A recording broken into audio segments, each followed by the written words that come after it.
Swing trade dá lucro mesmo? Roda a vinheta.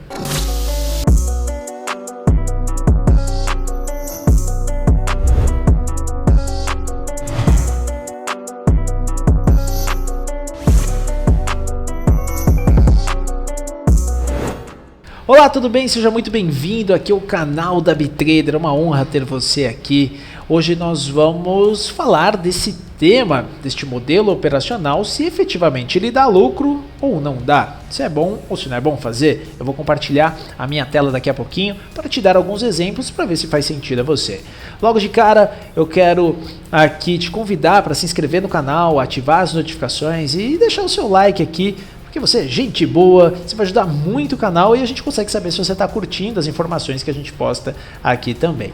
Bom, vamos falar do tema de hoje, né? Se swing trade dá lucro. Vou compartilhar minha telinha para a gente começar a entender um pouquinho melhor. Em algum lugar aqui do vídeo, tá?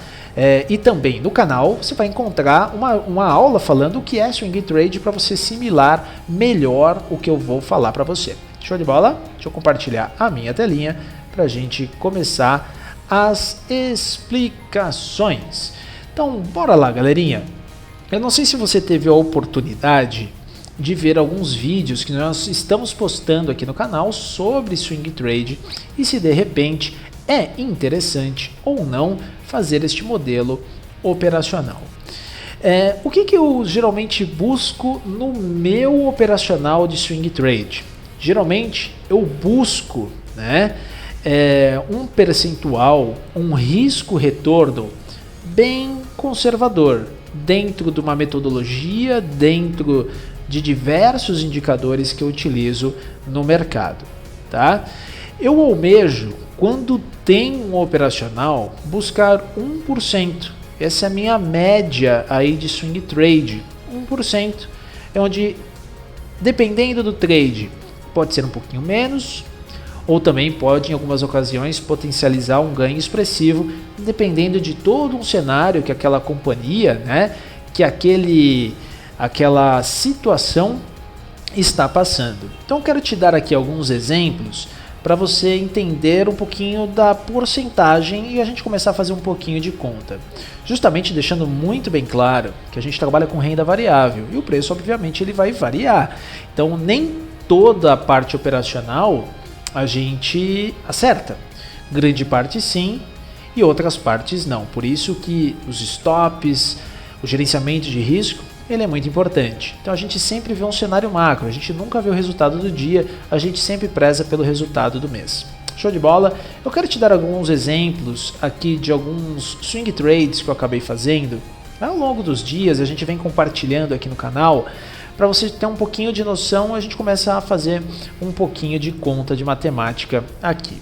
Então eu vou te dar alguns exemplos de diferentes companhias. Então, companhia número 1, BB Seguridade. Como você pode ver em alguns outros vídeos, os indicadores que a gente utiliza aqui no mercado, um swing trade muito interessante que a gente acabou realizando aqui foi exatamente aqui em BB Seguridade, onde a gente percebe aqui uma média de 200 na parte de baixo, ou seja, dando indícios de uma continuação de movimento de alta. A gente viu aqui duas médias apontadas 45 graus para cima, mostrando uma continuação de movimento. A gente, no gráfico diário, percebe um pivô, aqui uma correção de mercado, onde se eventualmente o mercado viesse a romper esse pivô, ele teria a probabilidade de continuar o movimento. Foi exatamente aqui que eu acabei fazendo um trade interessante, né? Exatamente nesta barra aqui diária do dia 11 de dezembro, uma barra aqui que teve um rompimento interessante, uma barra que rompe topo anterior, né? Uma barra bem grudada na média, ou seja, apontando que existiria a probabilidade do mercado vir a pegar esta amplitude do movimento aqui para cima, podendo pegar no dia seguinte, no outro dia ou alguns dias à frente. Geralmente eu levo um swing trade no máximo 5 dias. Eu gosto sempre de um dia para o outro. Se eu percebo que o mercado ainda me tá dando margem, está todo o cenário conspirando, no máximo 5 dias aí eu vazo, tá? Então aqui me possibilitou um tipo de trade que eu saí mais ou menos por aqui. Então você pode perceber que esta amplitude geralmente ela vem buscar aqui na parte de cima. Foi exatamente a partir deste ponto que o mercado ele veio a descer. Então eu comprei mais ou menos por aqui, foi mais ou menos já no finalzinho do pregão, mais ou menos por aqui, e eu carreguei essa posição até a minha amplitude, deu mais ou menos isso daqui de porcentagem. Outro exemplo interessante também, que a gente acabou postando, né? No caso aqui, vamos colocar de Magazine Luiza, uns estudos que eu fiz aqui junto aos alunos da Bitrader, né? Exatamente neste cenário aqui, e aqui eu busquei mais valorização, uma lucratividade melhor, porque o cenário era mais favorável. A gente vê uma companhia vindo em linha de tendência de alta, uma média de 200 apontada a 45 graus, uma consolidação nesta região, um cruzamento de médias aqui apontados 45 graus para cima, ou seja, depois de uma consolidação, muito provavelmente veria uma barra de rompimento. Uma barra de rompimento que foi feita no dia 9/10, né? Com um volume aqui na parte de baixo gritando, um volume muito forte acima da média, né? Possibilitando de uma continuação de um movimento. E essa continuação ela vem quanto? A gente pega esta amplitude da barra e a gente joga aqui para cima, né?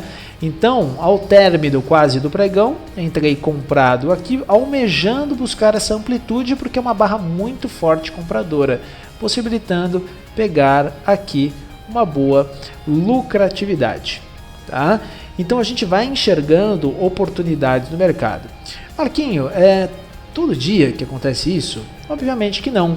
A gente tem que estar ligado aí no mercado. Por isso, sempre que está chegando no final, a gente vai olhando com calma, 10 minutinhos, companhia por companhia, ativo por ativo, empresa por empresa, e de repente vendo, né, se existe aí possibilidades, né, diferentes no mercado, tá? Outro exemplo que eu acabei fazendo aqui junto com o time, os alunos da Bitrader, né? O que a gente pode perceber?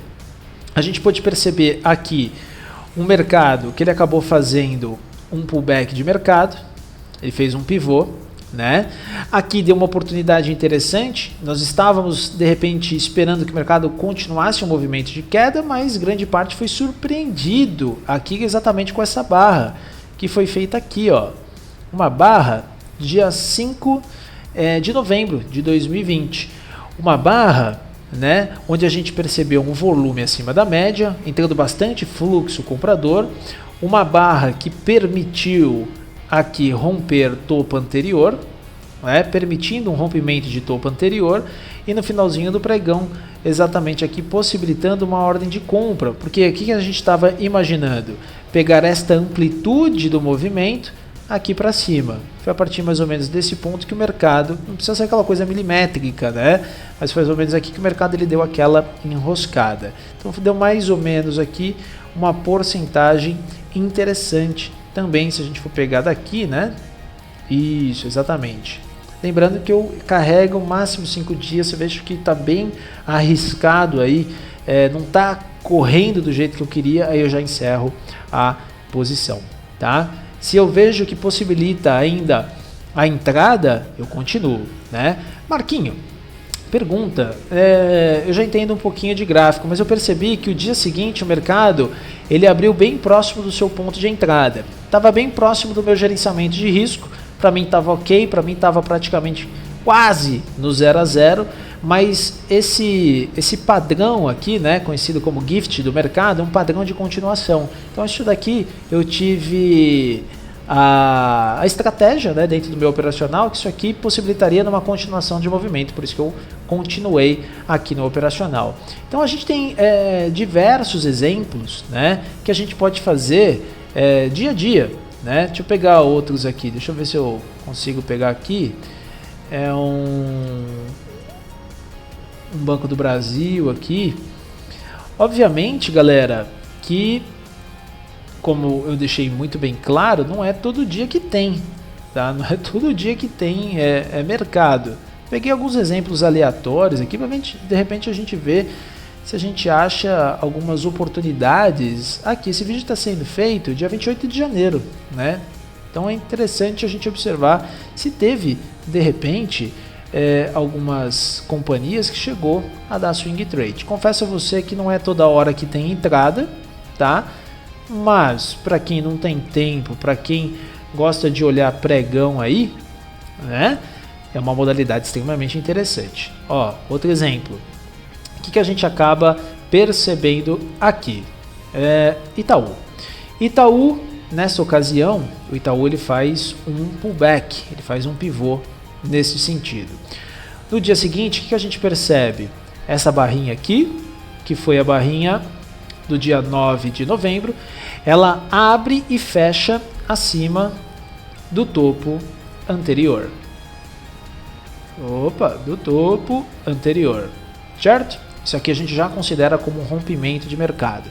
É como se esse gap de alta, essa diferença que tem do fechamento do dia anterior para a abertura do dia seguinte, é como se isso daqui fosse uma grande barra verde, tá? E o que a gente busca aqui? Uma barra onde verde fechamento perto da máxima, rompendo o topo anterior, média de 200 na parte de baixo, as duas médias apontadas 45 graus para cima. Obviamente, a gente posiciona uma ordem de compra, né, próximo já do fechamento do pregão, almejando o quê?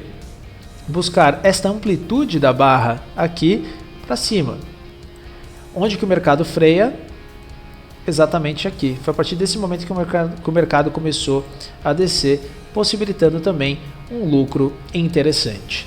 Então, temos diversos outros exemplos, tá? Por isso que é importante você, de repente, estar pensando em fazer swing trade, quer que a gente analise alguma companhia para você, deixa nos comentários desse vídeo aqui, que é importante a gente saber, e a gente faz uma lista aqui, e os próximos vídeos a gente estuda e compartilha essa informação com você. Então você acaba percebendo que é um modelo operacional lucrativo. A partir do momento que você tem técnica, você tem gerenciamento de risco, né? Então tem um risco-retorno muito interessante, possibilita ter lucros expressivos. Aí, obviamente, deixando muito bem claro, né, dentro da metodologia.